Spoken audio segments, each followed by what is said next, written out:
আস্তে আস্তে বৌপতি দেখে চলো। এই তোরা দল বেঁধে কোথায় চললি, কি করছিস? জেঠুমনি আমরা সবাই মিলে বর্দি ভাইয়ের জন্য স্প্যাগেটি পাস্তা বানিয়েছি, ওর ফেভারিট। একদম। আর এই মাস্টার প্ল্যানটা কিন্তু করেছে আমাদের ছোটদা ভাই আর বৌমনি, দারুণ না?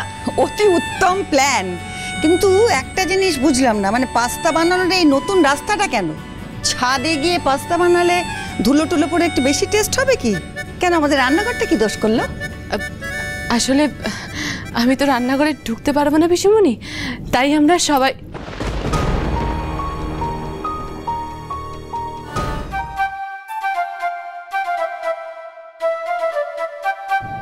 দাদু এইদিকে একদম ফিল্ডিং দিতে আসবে না বলে দিচ্ছি। না না, তা না, তবে গন্ধটা কিন্তু ভালোই বেরিয়েছে বুঝলি, আর তর সইছে না। আর একটু সয়ে নাও দাদু, তারপর আমি সবাইকে সার্ভ করে দেবো। তার আগে দিদিভাইকে ডেকে নিয়ে আসি। বেগম, হ্যাঁ নিশ্চয়ই ডাকবে দিদিভাইকে, কিন্তু তার আগে একটু বোঝাপড়া করে নিতে হবে। যে বোঝাপড়া? কি বোঝাপড়া পিসিমণি? বোঝাপড়া মানে খুব সিম্পল বোঝাপড়া। এই যে তোমার আর আবিরের একটা ভিন্ন হেসেলের প্রজেক্ট, সেটা বন্ধ করতে হবে। মানে এটা কেন? সবাই তো সবকিছু জেনে গেছে, সবাই বুঝে গেছে কি জন্য কি হয়েছিল। তাহলে এখন এই আলাদা থাকা, আলাদা খাওয়া, এটা একদম ভাল লাগছে না।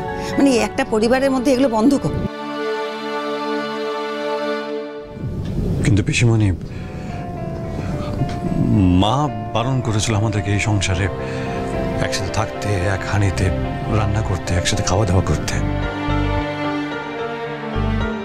যতক্ষণ মা নিজে মুখে বলছে না, ততক্ষণ আমার মনে হয় আমাদের একসাথে খাওয়াটা ঠিক হবে না।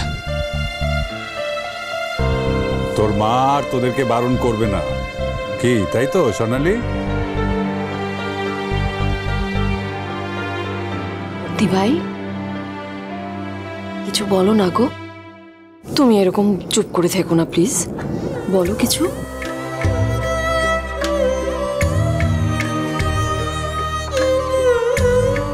মায়ের মন সব বোঝে, তুই আমার পেটের সন্তান আবির, তোর মান অভিমান আমি বুঝবো না? আমি জানি তুই কি বলাতে চাস আমায় দিয়ে।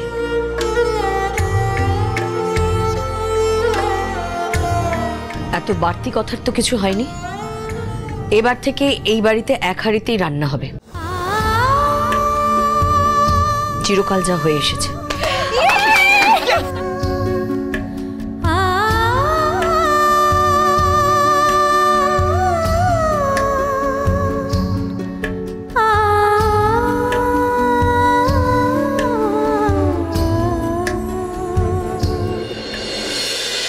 বন্ধুয়া সোম থেকে রবি প্রতিদিন সন্ধ্যে 7:30টায় স্টার জলসায় ও ডিজনি প্লাস হটস্টারে।